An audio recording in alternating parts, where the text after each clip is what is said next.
I like Spyro. Spyro was fun. I have many fond memories playing the Spyro trilogy on PS1 back in the day. It was always fun to run around and explore some interesting, vibrant levels, collect some gems, find some dragon eggs, and even take some time to have a race or play some ice hockey. It was even more fun getting to recently revisit those fond memories with the Spyro Reignited trilogy in 2018? Was that 4 years ago?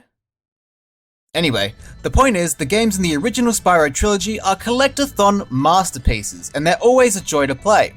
But you know, sometimes the familiar can get stale, and the magic wears off the more time you spend with it, which leaves you craving something new.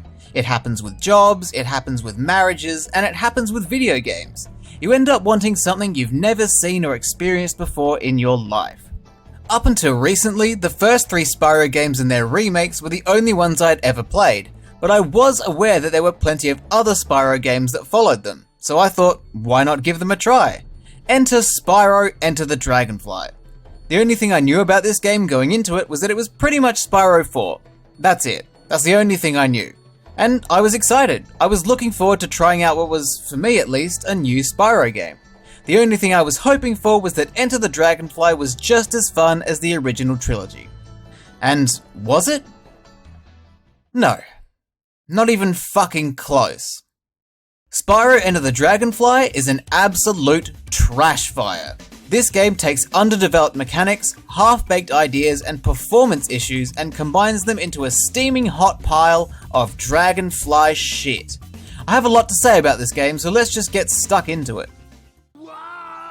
The beginning of the game. Seeing this opening cutscene takes me back to an innocent time before this game ruined my life forever.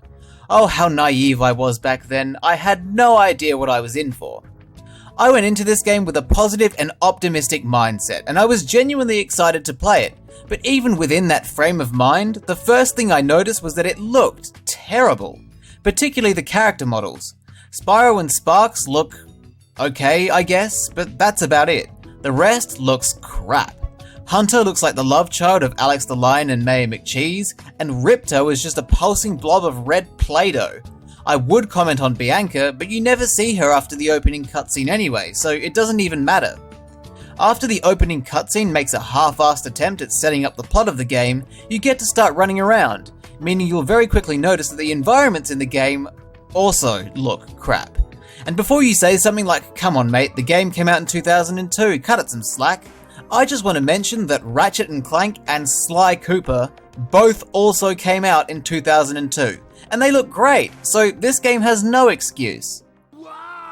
Anyway, the plot of Enter the Dragonfly boils down to Ripto stealing the dragonflies away from the dragons because fuck dragons, I guess. And the whole aim of the game is to travel across the dragon lands to rescue the dragonflies. Not really an interesting plot, but it's better than nothing. You don't play Spyro for the plot anyway, you play it for collecting. As soon as you gain control of Spyro, you get to start running around collecting gems and finding those dragonflies. Or at least you would, if you weren't bombarded with tutorials every 10 seconds. Seriously, this game has a tutorial for everything, from using your bubble breath, to picking up gems, to gliding, to jumping, to walking. It's relentless. I'm not even exaggerating when I say that Sparx probably has the most dialogue in this game out of any character, purely from his constant tutorials. Spyro is a game designed for children. It's not that complicated. Some things are self-explanatory. You don't have to make a whole song and dance about how to walk and talk. It's not that fucking difficult. If I have to hear Sparx go again, just for him to teach me to wipe my ass, I'm gonna kill someone. I'm actually just gonna end someone's life. I mentioned something called Bubble Breath just then. Bubble Breath is one of the elemental breath powers you can unlock in this game, along with Electric Breath, Ice Breath, and of course Spyro's signature Flame Breath. The elemental breaths are the main gimmick of Enter the Dragonfly, and they're also one of the half-baked ideas I mentioned earlier. They sound cool conceptually, and when I was first introduced to them in-game, I thought to myself, oh, I like that, that's neat, I'm looking forward to see what they do with this. Unfortunately, they don't do anything with them. Nothing interesting at least. The Flame Breath works exactly the same as it does in the first 3 games, so nothing exciting there. The Bubble Breath only has one function, which is to catch loose dragonflies, but the tragic thing about that is, it can't even do that very well. Catching dragonflies with bubble breath is extremely inconsistent and will only work if you get really close to the dragonfly, which makes catching dragonflies that run away very, very irritating. It feels like trying to pick up sand with a fishing net, or trying to kidnap a child without using your arms. Why can't we just walk over to the dragonfly and collect it like every other fucking game? Electric breath is pretty much exactly the same as flame breath, but it can be used to power up certain machines, and ice breath is also the same as flame breath, only it can freeze certain enemies and objects. This is what I mean by a half-baked idea. The idea of the elemental breaths is actually really sick, and it has a lot of potential, but the execution of the idea is just lame. So much so that it doesn't really add anything of value to the game. Throughout the whole game, I can only remember 3 instances where the elemental breaths were required. One time was in the level Cloud 9, where you needed to power the generators with electric breath to get the hourglass working again. Another was opening the 2 gates in the hub world that required electric breath and ice breath respectively. And of course you need bubble breath to collect dragonflies. For the entire rest of the game, the elemental breaths may as well not be there at all, because they add literally nothing else. And it's a shame, because there's so much they could have done with it. Instead of making every breath a short but wide-ranged attack with varying effects, why not shake it up? What if the electric breath was a long but narrow-ranged lightning bolt that could hit things from a long distance, almost like a sniper rifle in Spyro's mouth? What if you could blow giant bubbles with bubble breath, and then freeze them with ice breath to create mid-air platforms? What if you had some sort of wind breath that could create an updraft to help Spyro reach higher elevations? Or an earth breath that could create ground for Spyro to walk on to help him cross an enormous lake of lava or something? Or how about doing anything even remotely interesting with this concept? The novelty of getting Spyro to burp in different colors wore off pretty quickly.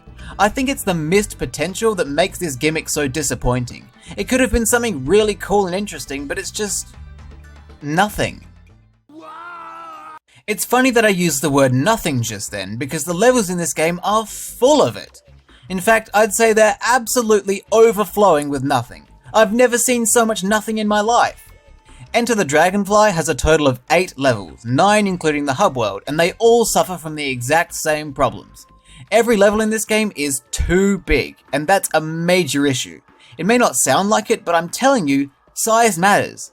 If it's too small, you're going to be disappointed and think to yourself, really? Is that it? But if it's too big, even though that might seem like a good thing, it's often overwhelming, and I can only fit so much in my mouth. Wait, what was I talking about again? Oh, right, the levels. All the levels in Enter the Dragonfly are structured like so. They're a bunch of large, flat, open plains with gems and enemies spread out very far apart, leading to an overabundance of empty space. Connecting those large, flat, open plains are long, wide, and usually empty hallways, often containing nothing more than a handful of gems that are, again, very spread out. Why is this a problem? Well, I'll tell you. Spyro is a collectathon. The whole point of the game is to go around collecting everything. Gems, dragonflies, absolutely everything. Having those collectibles spread out so far makes them a nuisance to pick up.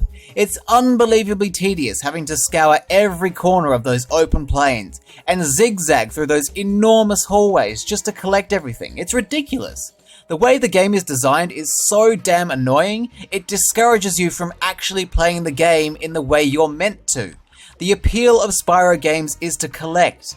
In Enter the Dragonfly, collecting sucks balls. Does no one else see how stupid that is? Even if you don't design the levels in a way that utilizes the new breaths, you could at least design the levels in a way that makes the main appeal of the game enjoyable. I realized how big of a problem this was by the second level, Crop Circle Country, and I was already starting to get fed up with it, but I didn't kill myself, I just kept on going. I wanted to see what else this game had to offer. That, my friends, was a mistake. Suicide is never the answer, but by continuing to play this pissing game, I ended up in hell anyway. Every level in Enter the Dragonfly also has some side challenges you can do to get some extra dragonflies, and most of them involve the use of a shitty vehicle. When I think of terrible vehicles in video games, my mind instantly jumps to Crash Bandicoot: The Wrath of Cortex, a game that literally has more vehicle gameplay than Crash Bandicoot gameplay. In Wrath of Cortex, the vehicles are shit. In Enter the Dragonfly, the vehicles are worse. I'm never going to complain about Wrath of Cortex ever again, especially not after the fuckness I experienced in Enter the Dragonfly. This game has tanks, and turrets, and planes, and spaceships, and even fucking manta rays, and they are all terrible. Every vehicle challenge is either boring, tedious, or both, and none of them are even remotely fun to use. And to make things worse, there's so many of them. There's at least one in every level, and most of them you have to play twice for an extra Dragonfly. And combine them with the slide challenges, memory games, slow as fuck platforming challenges, and speedways, these boring ass side challenges make up at least half of the game. And this is what I don't understand. Why would you waste all that time and effort putting together shitty little vehicle minigames and filling the game with them when you could instead spend that time and spend that effort fleshing out the elemental breaths a bit more, or fixing up the level structure, or trying to salvage this disaster of a game? I'm going to use an analogy to explain how stupid this decision was. Any person who has anything that even slightly resembles a brain would see a clogged toilet and go, I should probably unclog that toilet. The developers of Enter the Dragonfly did not do that. Instead, they looked at the clogged toilet and set fire to it. That's not fixing the problem, that's just adding more problems. It's a shame because conceptually, some of the levels are really cool, thematically at least. Dragonfly Dojo is a cool idea, giving some significance to the dragonflies and how important they are as dragon companions. That's pretty cool. Thieves' Den is also really sick, giving the thieves from the first game some background, and having treasure that's alive and tries to run away is a neat concept too. So it really is unfortunate that they just aren't fun to play because of the way the levels are built. I think that's a common theme throughout the entire game. It has the potential to be decent. The ideas are there, but that's all they are. Ideas. Ideas that weren't fully developed into something that could make the game fun. Someone on the development team came up with these wicked ideas and then went, yep, that'll do, I'm going to take the rest of the year off, and that was it. I mean, why else would every concept in the game feel so shallow and incomplete? After all this complaining I've done about how disappointing this game was with its half-baked ideas and painfully tedious level design, you'd hope that at the very least, playing the game is a smooth experience. And I'd like to tell you that the game is capable of functioning without any issues, but that would be a lie. This game can barely hold itself together. Enter the Dragonfly is like a house of cards. If anything is even slightly out of place, the whole thing comes crashing down. And crash it did, on multiple occasions. It crashed twice when I tried to leave a level, once in Monkey Monastery and again in Jurassic Jungle. It crashed once when trying to load one of the 3 cutscenes in the game. It also crashed when I tried to enter a level through the Atlas to pick up some more dragonflies. I'd like to mention that I beat this game in roughly 5 hours, and across those 5 hours, the game crashed 4 times.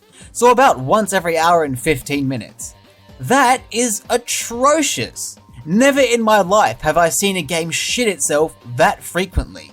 Even babies have that under control more than Enter the Dragonfly does. That's also not counting the times I had to manually restart the game because it's soft-locked. This happened twice. Once in Jurassic Jungle when Spyro was trying to talk to a mouse scientist, but was having a lot of trouble walking up to him. But the big one happened in Monkey Monastery. When I say the game broke here, the game broke here. There was a moment where I flamed a firework in the level that activated a cutscene, but during the cutscene Spyro fell off a cliff and died. For some reason, when Spyro respawned, the game was still trying to play the cutscene. The camera was locked in place, but I could still move Spyro around and play the game. I could pick up gems and defeat enemies, but the camera wouldn't move, and I couldn't pause the game because it was in cutscene mode. After about a minute, Spyro froze in place, but I was still able to play the game. I could tell by the controller vibrations and sound effects. The level then started to disappear completely. It was one of the biggest clusterfucks I've ever experienced in a game. And I've played Sonic 06, so I've experienced my fair share of clusterfucks. I thought it was bad enough that at times the environment would just randomly disappear for a moment, so you can imagine how stunned I was when I saw this. But that's not all. There were times where there weren't any major glitches, things just decided not to work. For example, the slide in Honey Marsh. It was a simple enough objective: reach the bottom of the slide before the bee. Easy, no problem at all.